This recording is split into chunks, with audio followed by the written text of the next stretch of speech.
எங்கள் ஊரோட ஸ்பெஷல் புளிக்குழம்பு பார்க்கலாமா? இதுக்கு கொஞ்சோண்டு புளியை சுடுதண்ணியில் ஊற வச்சுக்கோங்க. வெண்டைக்காயை இது மாதிரி கட் பண்ணி எடுத்து வச்சுக்கோங்க.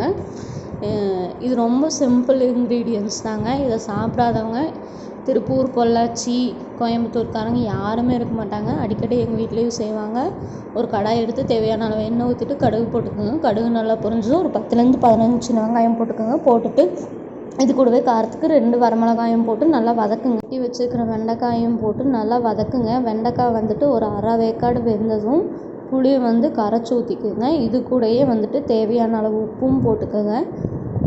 குழம்புக்கு தேவையான அளவு உப்பும் போட்டுட்டு வீட்டு மிளகாத்தூள் 1 ஸ்பூன் போடுங்க. இது நல்லா பச்சை வாசம் புளியோட பச்சை வாசம் போனதும் ஒரு 2 ஸ்பூன் பொட்டுக்கடலையை நல்லா நுணுக்கி போட்டிங்கன்னா எங்கள் ஊரோட ஸ்பெஷலான புளிக்குழம்பு ரெடிங்க.